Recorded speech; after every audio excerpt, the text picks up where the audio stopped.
Welcome back, baseball fans, as we continue our Legends in the Making playthrough where we are seeing how history unfolds.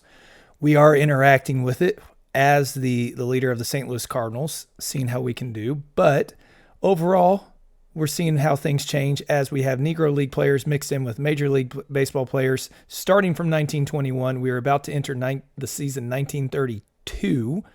And I wanted to take a moment before we get to the draft to just spotlight Martin Diego, who is a Hall of Famer. He was elected in 1977. This guy, we don't have the real life stats on him other than minor leagues and AAA. He's from Cuba. He was known as El Inmortal. He was apparently amazing. He could pitch, he could hit, he could play all nine positions. Johnny Mize played for him in a fall league, winter league. And Johnny Mize, whenever this guy was 37 years old, Johnny Mize said he was the best hitter he's ever seen. So that's amazing in its own right. He could do everything. He led the league in strikeouts the same year that he threw a no-hitter. I think he hit 380 that year as well. But also he dueled Satchel Paige in a Mexican League game where after 8 innings, it was tied 1-1. Paige gets relieved, and then who else but Martin Diego hits a walk-off home run to win that game. It's amazing what he was able to do. He's apparently just one of the greatest of all time, but hardly, I think, anybody, even though he's in the Hall of Fame, I wasn't aware of him until just fairly recently. And so it's kind of sad that that's the case, but it would have been amazing to see what this guy would have done, which we are seeing it as he has won the MVP award. He's won Rookie of the Year. He's won a Gold Glove, 2 Platinum Sticks, and he's been a 2-time champion.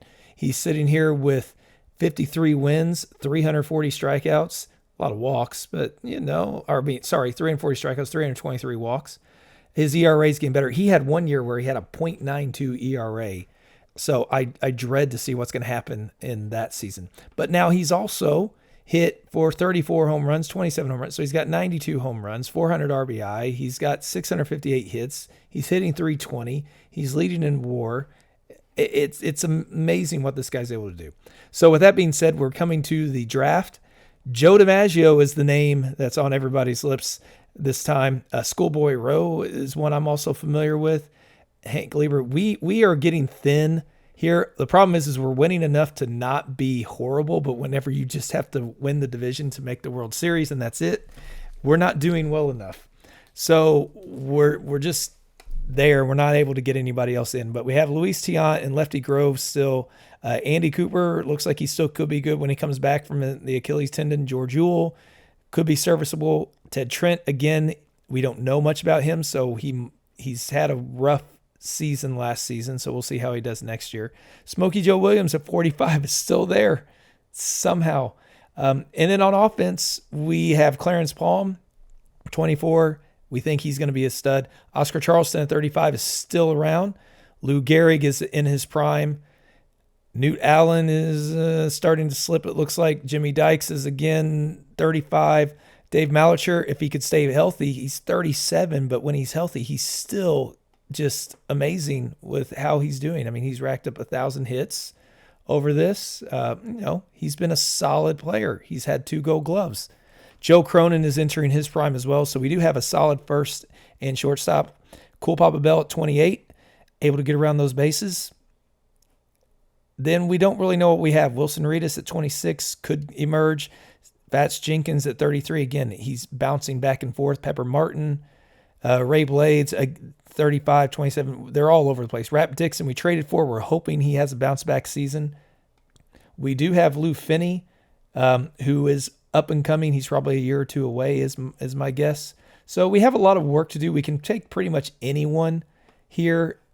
I don't know who we're going to end up with. We're not going to end up with Joe DiMaggio. That's true. Hey, we could get Vince, but the problem is we don't need a first baseman. Hank Lieber would be a great addition. Unspectacular, but he could hold us over until we get somebody better. I don't know. But if we look at all the players, Joe DiMaggio, Matt Carlisle, these are our main guys. Schoolboy Rowe would be nice to get. If we look at the mock draft, drafting 13th, which is our best one, Eddie Mayo is who they expect us to get. Maybe. He was a World War II player, so he's not necessarily going to be the best. So we'll see what happens here. As these guys, as the draft unfolds, we'll take a look at our first couple picks, and then we will move along to the beginning of the season and see if we can make any changes. So I'm going to guess Cleveland is going to take Joe DiMaggio. They did. Who do they have now? And they've got not a lot of players. Archie Vaughn, who's 19. So they're going to have Vaughn and DiMaggio. And they have Herb. Yeah, he's at the end of his career. So they don't have a lot outside of that, though. So we'll see. Second, we've got Schoolboy Rowe, Harlan Clift, Nelly Potter, Spud Chandler, Matt Carlisle. Let's slip. Hilton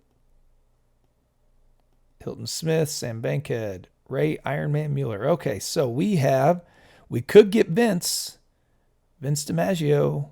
We could get, he plays outfield. That's good. We're going to need an outfielder. Should we give him a shot? Doesn't have a spectacular career, but he could fill a gap, a hole for us, unless somebody else is out here that we don't know. Eddie Mayo. Hot shot, Eddie Mayo. Third base. It's not the greatest defensively. What are they suggesting? Hugh Fireman Casey. Fastball, slider, curve. Don't know. I'm not familiar with this guy. Doesn't have much of a career until World War II, where he has a run against replacement players, it looks like. We are 10 years away from that. That'd be a long time waiting for him. Vince is ready. He's got a power bat. Lonnie Frey is one that could be great. Maybe we need him. We have Cronin. Oops. Let's see. He could play a variety of places. Second, third, or short. That's good for Malicher, who's getting hurt all the time.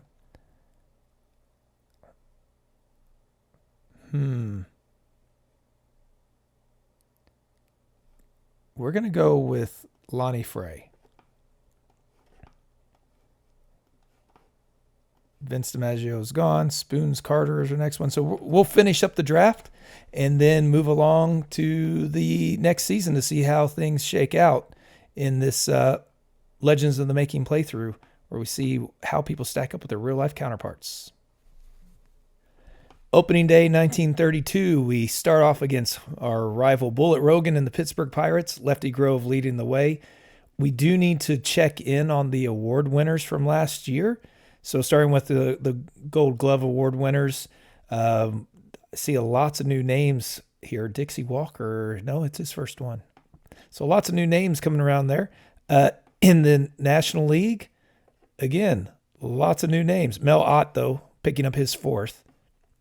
So nobody for us, sadly. Best AL reliever went to Willie Cornelius. NL went to Earl Whitehill, unanimously. And our Platinum Stick Award winners, Mardigo, as far as pitcher goes, Mickey Cochran winning yet another one, his third one. Detroit is set with these two. That's ridiculous. Bill Terry. Oh, and they have Rogers Hornsby. Fantastic. John Beckwith, Judd Wilson, Chuck Klein. He got it for pitcher and center field. That's quite an achievement. Hall of Famer right there. Babe Ruth getting it right field with 23 home runs. He is far shy, though. Far and away. So maybe the pitching, maybe it's the ballpark he's playing in. We don't know. In the National League, Lou Gehrig did pick up yet another one. It is his 1, 2, 3, 4, 5, 6 one in a row. Hopefully he keeps that running. Joe Cronin gets his first one along with to go along with the Gold Glove he already had. And Charlie Smith, Wally Berger, Chick Hafey, I think, picks up his second. Yep. So he's doing well. AL top rookies, Dib Williams, Terrace McDuffie also got a vote, but 10 home runs, 262. Ray Brown gets Josh Gibson was close, didn't quite beat out Ray Brown. 18 and 12. Gibson was 92 RBI, 304 average. We'll keep an eye on him as he's 20 now. And then as Cy Young, Carl Hubble unanimously beating out Lefty Gomez. picking up his second one in 3 years. And Lefty Grove, not unanimous, but picks his 4th one that he's got. MVP, Martin Dihigo, no surprise there. And then in the NL, Chick Hafey beating out Charlie Smith-Mellott. Gehrig did finish, no first place votes, but Gehrig was up there. Joe Cronin was in there as well. Lefty Grove, I wonder, did we have anybody else? No. Brooklyn Dodgers had 4 receiving some points there, but Lefty held them off. Also, other news in the offseason, we have the Hall of Fame. Frank Baker made it. He played 1 year in our simulation here. We're going to start seeing guys who played more and more of their career in our alternate universe, so that'll be interesting to see how that plays out. We also made some trades. We traded for Charlie Root, 33-year-old pitcher now. We're hoping he can continue this fine run he's had for Pittsburgh, taking him from a rival. We did give them a 34-year-old catcher who was our backup, our third catcher. Ray Blades at 35, clearing out the outfield. Pepper Martin is a serviceable outfielder, but again, we have room, and we sent $50,000 in cash. Now, we also brought in some hitting help to replace some of that and flesh out the outfield with Heine Manouche. We're hoping he can duplicate that 1930s. But again, from the Cubs, this time we sent Harry Matuzak, who's in their minor leagues. Al Vincent, who's in the minor leagues. He was for us. Andy Cooper, 34 years old. It's a risk dealing him, but we're hoping Charlie Root will replace him. Dave Malicher, he's been hurt so often. He's 37. We don't know how much longer he will go, but these two guys could burn us, but we sent them to the Cubs. We're hoping Heine Manouche, who has 1,600 hits already, 323 average, that he will continue to do that. Top prospects, Joe Medwick for the White Sox, Van Mungo, Joe DiMaggio's third, Selkirk. We do have Hal Trosky in AAA. He's getting closer to busting through, hopefully, and joining us at the majors. So, Cool Papa Bell's going to lead us off. Oscar Charleston, we're moving to third. Experimenting with this. He's not going to play it every day. We also have our young Mike Krivich, who others were trying to trade for. He's going to be getting a role. Jimmy Dykes is going to be playing as well. But Charleston, due to his bat and his speed, because he still has it, will be playing our main guy there. Gehrig's fourth, Cronin's third, Heidi Manouche slotting in at fifth. Rap Dixon, we're hoping, has a bounce-back season. Clarence Palm at catcher. And then Newt Allen, who we're hoping does better than his stats show us. His defense is still great. He's only 30, so I think he still has a shot to do well. Our rotation, we're going to go 5 men to start. Grove, Root, Ted Trent's back in, Luis Tiant, and then Smokey Joe Williams at 46 years old.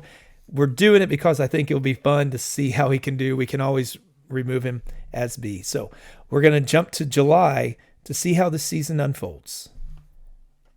Well, offense has not been our problem in the first half. We are racking up runs and average. We're doing well, but pitching has been our Achilles heel. We are back to a 4-man rotation. Smokey Joe just wasn't doing it. Lefty Grove's getting beat around as well. 4-man rotation is what they were using for a while, but our ERA is horrible.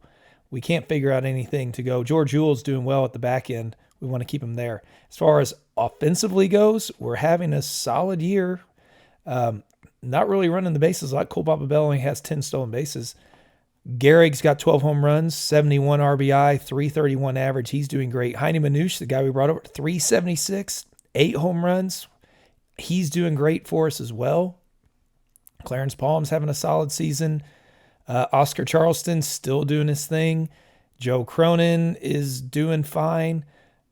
We forgot Charlie Root is our best pitcher so far. So that's where we're at. As far as standings go, we are 4.5 behind the Boston Braves, who are being led by Pie Traynor and Turkey Stearns and Chick Hafey, Charlie Gehringer. That is a good lineup right in their prime as well. Satchel Paige is leading the way, 79 strikeouts, only 26 walks. He's Cy Johnson. These guys are set for the future. It's going to be tough to chase them down.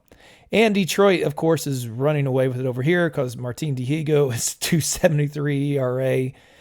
He's got 8 wins. I mean, he's ridiculous. Well, he's also hitting 322 with 9 home runs.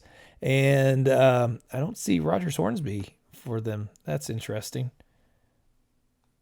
Where we're at as far as everybody else in the league leads, Beckwith has a 388 average. Combs, Reynolds, Beckwith again, home runs going and RBI. He's going for a triple crown. Ruth is with 14 home runs, just not quite getting there. Dihigo has 57 RBI. Watkins with 15 stolen bases. Dihigo is tied. Look at that three-way tie on the WAR.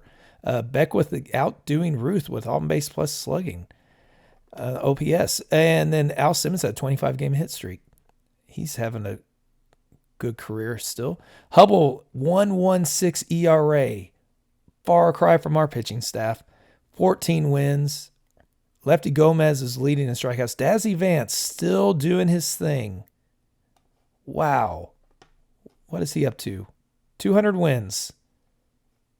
1,700 strikeouts. So he's back for another hurrah, it looks like. And then saves Red Faber. So there we have that. And Hubble's leading pitcher WAR. Now, batting average, Sam Rice is hitting 402. Manouche, like I said, doing great. Jimmy Fox is leading the lead in home runs. Then Gehrig is there in third. It's a down year for home runs. Gehrig's leading in RBI with Manouche second. Stolen bases, Cool Papa Bell's up there. OPS, we have Fox, Gehrig, and Manouche. WAR is going to Ott and Fox, Dick Lundy. As far as ERA, we are nowhere close. Lefty Grove is up there in wins because we're just outscoring teams. Lefty Grove is up there in strikeouts. Dizzy Dean, though, is emerging, the 22-year-old. Red Ruffing as well is having a fine year. Flint Rim is up there with 7 saves, and we have Warnicki with the WAR. Lefty Grove is in third. So we tried to make some moves. We haven't been able to get any to go through. We don't want to give away too much. Again, if we're not going to be winning and competing, I'd rather be down here so we get a better draft pick. I do want to take a look at the Cubs to see how Malicher, he is having a solid season. And Andy Cooper is not doing all that great. So not a bad trade because we did get Manouche out of that. And Charlie Root, as far as who we traded away for him, Myatt is hitting 219. Blades is 16 games. Pepper Martin is hitting 246. So we haven't seemed to be out anything there. Hopefully the second half of the season goes well, and we're going to see how it goes and see what the stats rack up. Well, the season came to a close. It ended up being closer than I expected. We got as close as 3 games, and then the Braves just fell way back. We had a little bit of a run. Luckily, 6 teams are going to be drafting ahead of us this time, so that will help us get a little closer. So Bill Terry ended up getting the batting title. Babe Ruth hitting 38 home runs, finally showing up. Beckwith here with 129 RBI, stolen bases with 22 with George Watkins. Ruth got OPS and the batter WAR. Simmons' hit streak held up. Hubble won the ERA title, 1.32 ERA, 26 wins. He only had 142 strikeouts, so he couldn't quite get there. Lefty Gomez wins it instead. The Tigers just unbelievable as far as what they were doing. Jack Quinn got the saves with 17. Let's check in on the Tigers here. Mickey Cochran, another good year. Dihigo, another fantastic season. Yeah, that team is set to dominate. Over in our end, Sam Rice with the batting title, 381. Gehrig with 29 home runs, but Fox topped him with 36. Gehrig had the RBI battle. Heine Manouche, our trade paid off. Just not enough to get us over the top, but the Cubs did not do as well out of that trade. Malicher did okay. Andy Cooper did okay. He did fine. We could have probably used his pitching, but we did what we could. I think we came out better on that. Stolen bases, G. Walker got 28 stolen bases to lead the league by quite a bit, it looks like. Cool Papa Bell with 19. We don't have any of these big speedsters yet. OPS went to Gehrig. Mel Ott had the batter WAR. Hitting streak over here, 30 for Danny Taylor. Rap Dixon got 20, so he did show back up a little bit for us. Charlie Root, our trade there, got us third in the ERA. But Freddie Fitzsimmons gets the title. Lefty Grove with wins. Charlie Root, probably because Bullet Rogan 36 games, 42 games for Grove, and 38. That's probably something to do with it. Strikeouts, Lefty Grove, followed by Dizzy Dean. But again, 260 innings to 327 innings. No wonder we got it. Marbury with the saves, and then Lon Warnicki and Dizzy Dean tying with pitcher WAR. So we go to the playoff. Actually, let's take a quick look at our team. Cronin had an okay, he came back down to earth quite a bit. Cole Papa Bell, we already saw, only getting so many bases. Charleston, he is close to 2,000 hits. Gehrig's past 200 home runs. Smokey Joe Williams down here with 207 wins. We did let him finish out the season. Tiant was struggling. Yule ended up getting into the rotation, having an okay season, but Grove and Root is pretty much all we had. No one else was able to do anything for us. So we're going to see how this plays out with the World Series, where we have the Tigers going up against the Boston Braves. And if we look at the team history, one championship in 1914. They've had two. They won in 1931, and they're looking to repeat in 1932. My money's on them. Although Satchel Paige is playing for the Braves, but he didn't do much there, allowing 10 hits. And the Braves actually got the first one over Hubble, no less. The Tigers get the second, and the third 2-1, the fourth 10-9. And then 7-0. Hubble came back with a vengeance to blink them on that one. Earl Combs getting the MVP for the league. So that wraps up this 1932 season. We're going to jump ahead to see how things unfold in the offseason. Here we are at the first-year player draft. We've already had some things happen. Smokey Joe Williams has retired, and we honor him by retiring his number, 207 victories, 3.71 ERA. He had a fine career for us, all of it with us. 1,400 strikeouts in a time, where he's led the league twice. He won 3 Cy Youngs. He won 3 World Series for us. So what a guy. Jakey May also retired. He had 3 World Series? I thought he was up there for reliever of the year. He won saves. He led the league. But we did just pull the trigger on a trade. I don't know if it's going to pay off or not. Cronin, after a down year, we traded him away to get Martin Dihigo, who we are hoping, he's not as good as a shortstop, that's for sure, but he can play short. We're going to have him play third, second, short, somewhere in there. We may have him play outfield. I don't know, but he can also pitch. He can also hit. So we're going to hope that El Immortal can make things happen. For the first-year player draft, these are the top prospects. I'd love to get Mort Cooper. Buck Leonard, we don't need it. Johnny Vandermeer, interesting. Eddie Juice. So we'll see how this goes. We are drafting 10th. That's good. We actually maybe have a shot at getting somebody decent. We are expected to get Taffy Wright. Rather get anybody. I'd love to get Mort Cooper, but unfortunately that's not going to happen. So we're going to go and see how things... Well, Taffy Wright, though. Look at that. Contact. Jimmy Brown, as far as a shortstop goes, we may need one. Okay, let's see who the Browns are going to take after we get all of our players. So it's going to be Vandermeer or Cooper, I'm sure. Johnny the Dutch Master Vandermeer. Then we get Rudy York as number 2. Leave Cooper. Cooper goes 3. Then Etten, Frankie Blimp Hayes, Buck Leonard, Taffy Wright, Eddie Juice. Oh, my goodness. We didn't even get who we were expected to get. So Kirby Higbee is who they're recommending. Had a pretty solid run, again, during the war, where you have a lot of replacement players. I don't know if they're going to remove the players or not in this. Jimmy Brown... Yeah, there's not a lot out here as far as star power. We could use a pitcher. Bill McGee, that name rings a bell because he was a St. Louis player. We're going to go ahead and go with Kirby Higbee, and then we are going to jump ahead to the end of the draft to check out the awards. Okay, checking in on the awards, we have... For the Gold Gloves, Bill Harris, Mickey Cochran getting another one. He's having a fantastic career as he did in real life. New Joseph's back up there. Joe Sewell. Martin Dihigo getting it for right field. He's coming over to us, though. Gold Glove, Dizzy Dean. Sewell, Lundy, Sam Melott getting yet another one. AL reliever of the year went to Jack Quinn unanimously, picking up 17 saves. And then Larry French for the Phillies, followed by Pat Caraway for the Phillies competing, but he wins it over his teammate unanimously. Platinum Stick Award winners, Dihigo gets it at pitcher. He does not get it for another one. Babe Ruth getting back in on the action. It'll be interesting to see where's he at as far as home runs go. May not even reach 500, but his RBI total is up there. Wow. He has been shut down. Archie Vaughn, Earl Combs, Joe Sewell, Jack Beckwith, Mickey Cochran again. NL, Bullet Rogan getting another one. What is that? His fourth one as a pitcher. Josh Gibson finally getting one at catcher. Gehrig picking up yet another one at first base. Pie Trainer's back in there. Joe Cronin, not ours anymore. Lefty O'Doul, Danny Taylor, Mel Ott.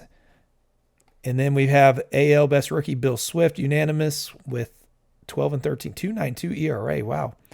NL, we have Hilton Smith, 16 and 11. Not unanimous, but having a great season.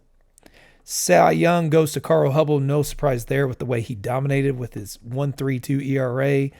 Charlie Root. Oh, look at that. We traded for the Cy Young winner, pulling it out somehow. That is surprising. Lefty Grove got a vote. AL MVP went to Carl Hubble, followed by Babe Ruth getting some votes. In the NL, Mel Ott, then Lou Gehrig, then Jimmy Fox. This was a tight one. No one really separated themselves. So we're going to go through, get ourselves set up for opening day. And opening day 1933 has arrived. I'm excited for this one. Hall of Fame, Walter Johnson got in on his first year, 98% of the vote. So that is one of our. Smokey Joe Wood. No, he did not play in ours. That's right. Zach Wheat had some seasons in ours. Not pretty close, though. Charles Bender, he did as well. Wilbur Cooper did. So we are getting those that are one. But Walter Johnson leading the way. Top prospects going into the season, Medwick, then Johnny Mize, and then Joe DiMaggio. Not quite there. Johnny Mize isn't quite there. Medwick's ready to go. Trotsky for us. We brought him up to the big leagues. He's not getting to play every day. Greenberg is ready to go. Johnny Vandermeer. So we'll see how it shapes up. This is the lineup we've got. Manouche, then Dihigo, Gehrig, Charleston, who looks like he's finding his power stroke again. Rap Dixon's going to play third for now. We might move this around. Dykes is at short. New Allen is at second. And then Lopez is moving in at catcher. We've got Grove, Root, Tiant, and Dihigo as our rotation. So we're going to see how this goes. We've had a couple down seasons. We're hoping to get back into the World Series for our 5th appearance if we can. So with that being said, we're going to go ahead to July to see how the season plays out. Things started off well, then they collapsed, but now we're back in the hunt at 3.5 out. Dihigo is struggling on the mound. He started off bad, then he got on fire. Tiant started off, now he's doing better, but now Diego's slowing down, but he's doing well on offense. Gehrig's crushing the ball. Dixon's doing well. Lopez is doing fine. New Allen struggled. We took him out for a little bit. He's back in. It's been an up and down season. As far as the standings go, the Tigers crushing it. Joe Cronin sitting 350. Of course he is. But that's okay. He's not pitching for them. We need a pitcher. So Al Simmons is leading the league in average. Jabo Andrews, Babe Herman, Dixie Walker. Babe Ruth has 55 RBI and 12 home runs, so he's getting closer to the 500. He's also getting closer to 2,000 RBI. Ripper Collins with 13 stolen bases. When we look at the ERA, the pitching, we have Hal Shoemaker out of nowhere. Bill Foster, we've seen that name quite a bit. Hubble was 2.99 ERA. How dare he? Foster is up there as well. Lefty Gomez with saves. Bill Harris in saves as well. Now over on our side, Jimmy Fox with 370. Mort Gehrig's batting third in the average race. Home runs, Jimmy Fox. He's up there in second in RBI as well, so he is leading the way. Gehrig is doing well. He's past 1,000 RBI. We'll see if he can get to beat his 1995. He is coming up. Probably if they keep it realistically, he's only got a few more seasons left. We'll see how he does. He's second in OPS. Walker has stolen bases. As far as pitching goes, Red Ruffing, Andy Cooper. Oh, Now you decide to play great again. Dizzy Dean, Charlie Root, and Warnicki are all tied for 11 wins. Dean, then Page is emerged into his form, his prime. Lefty Grove is still doing really well for us, but he's walking everybody again. That's not good. And then Herving with 12 saves. So that's where we're at. We're going to see where the rest of the season plays out, and if we can make it into the playoffs, if we see any changes made. And with that, let's jump ahead. It was a heartbreaking end. We actually shot up after the All-Star game, took a 4.5 game lead, fell back 4 games. I came back, and on the last day, we won our last 2 to close it to a game, but the Boston Braves held us off. So they're going to be going up against, no surprise there, the Detroit Tigers. Joe Cronin having an amazing year. Mickey Cochran again. Yeah, Hubble did great. They're unstoppable. So Simmons took the batting title. Dixie Walker with home runs. Babe Ruth, 25. He's getting closer. 6 away. If he's got another year in him, he'll get it. Babe Herman, Ripper Collins with 30 stolen bases. We're seeing that starting to tick up a little bit. Joe Cronin had the best batter WAR. But again, we almost got there. And Dihigo was a big part of that. So Brandt gets the ERA title. Bill Foster with wins. He was 3rd in ERA. Lefty Gomez, again, strikeouts. Bill Harris with 26 saves. We're having more and more saves. Batting average in the National League. Jimmy Fox, 348. Home runs, 32. He tied, so he kind of gets the Triple Crown by tying Wally Berger. Gehrig was right up there with 342, 31, and 110. He so close in all of them. Again, just behind Jimmy Fox, barely an OPS. He led the league in WAR, though. We did make a run for Gehringer. He was on the trading block, but we couldn't get him. Satchel Paige winning the ERA title, followed by Ruffing and Johnson. Wins goes to Lefty Grove, but he also pitched 11 more games than Satchel did. So there's not surprised. Dizzy Dean getting the strikeouts. Satchel Paige second. Grove is starting to lose a little bit of that mojo. And High Bell gets 19. Thornton Lee for us taking 3rd. So let's see how the playoffs shake up with Detroit going up against the Boston Braves again. It's going to be, will it be a repeat, or will the Braves have it in them this time? I'm thinking the Tigers are off to a good start. Second one goes to the Braves, though. Tigers get the 3rd. Braves get the 4th. Tigers get the 5th. Oh, let's see. The Tigers win it in 6, with Babe Herman picking up the MVP. Hubble was dominant in his 2 starts. 2 complete games, 13 strikeouts, 1 run, earned run allowed. Amazing. Oh, look, Cronin got a home run. Surprise, surprise. How did Page do? Page did struggle. So we'll see how it goes. But we're going to stop it here, end it on this one. I want to thank you for joining me again, following along. Hopefully you're finding this one as interesting as I am, seeing how these players stack up to their real-life counterparts. And with that, I hope to see you on the next episode as we take on the offseason and then the seasons 1934 and 1935.